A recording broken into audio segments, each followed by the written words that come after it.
Hello there everyone, Shamil. Today you are here for a video without eShop application. Today we are gonna talk about is how to program the home page including session management and product listing. So first of all, let's get signed out. I will talk about the signing out process later on, and then let's get registered. So because we have an account already, I have saved my data and I'm signing in again. So you can see once I signed in, the username changes, so it reads the user over there. Again, I will read it again. So once you signed out, you go to the sign or register, page get refreshed and it goes over there. Once I register,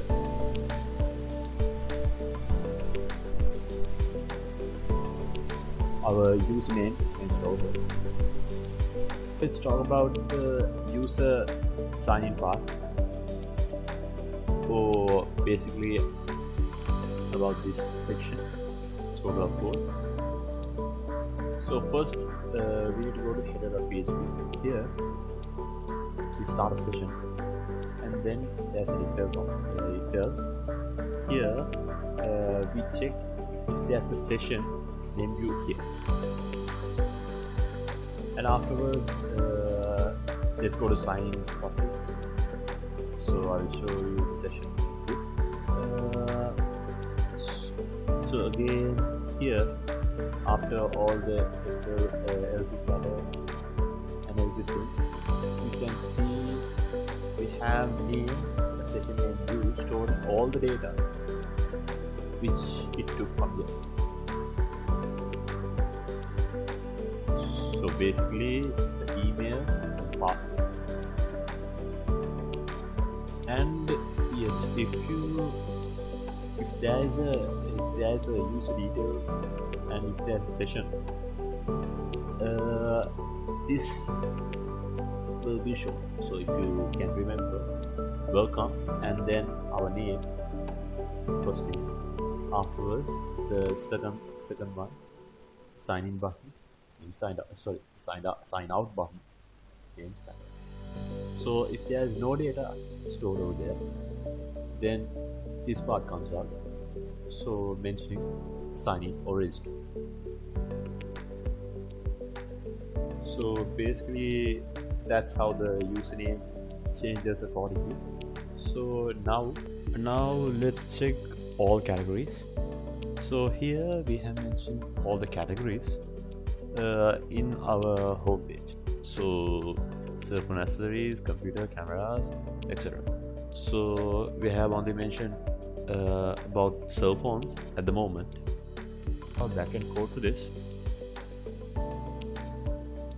So here we come to home.php. Here at the top, we have mentioned a selector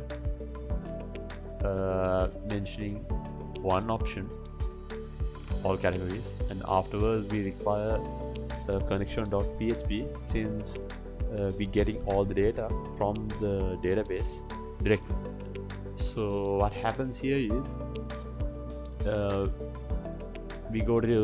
we search and get the category column and add all the categories mentioned there at the database. So if we go to the database now, so these are all the columns we have mentioned, and all these gets add up. Go to the design. Here, if you see here, these are all mentioned at the database, and data click comes here.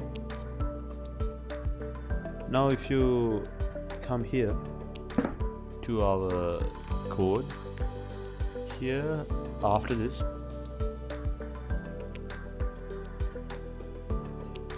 after the carousel,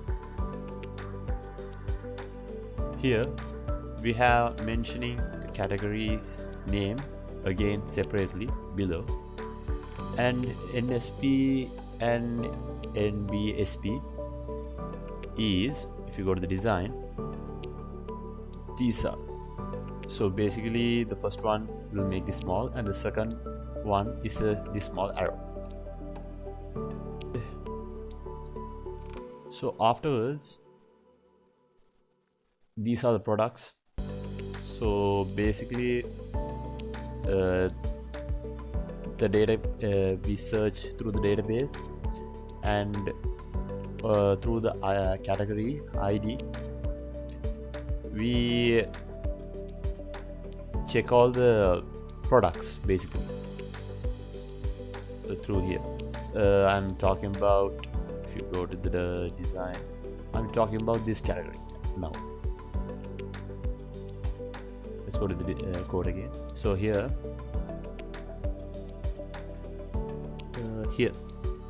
so we are telling here to mention the code for the image path, and afterwards here the product title or the name, and here to mention new, since it's a new product, and afterwards the price. And I will we have mentioned an if else here for the quantity. If we have stocks, we will mention this in stock and the available quantity, and buy now or add to cart. And afterwards, else, if we don't have any stock remaining, out of stock, zero items available, buy and so on. So here, if you see, we have disabled these two buttons, and we have mentioned a warning color and a success, because since we are using Bootstrap, these are the colors color terms we use: warning, success, and here warning, danger, and success, danger. If you go to the design again, since we don't have any items over here, it's mentioned 0 in a red color. Since we have items, it mentions 15 and in green. So also I said before, these two icons or buttons got disabled since we can't click this. And let's go to our database. So here, if you see, let's go to images. This is the code path we give. So if you go to the code again, resources, mobile images, these are the 4 images I used. 1, 2, 3, 4. So the path, how to get the path is right click, copy path, and paste over there, paste over here. And we have some minor adjustments after pasting it. We will learn later on. After that, if you go to product, this is the product title. This is the one it gets mentioned in the design, and the price, and the quantity. Since we have 0, it gets disabled. Once we get a stock, and I will update, for an example, I will update 10 and I will save it. Let's go to our design now, and now I will refresh. See, once we get a stock and if we update the table, the disabled icons get enabled again, and we can use these buttons for the use. Yeah, that's all for today, guys. Thanks for watching, and catch you guys later with the next video.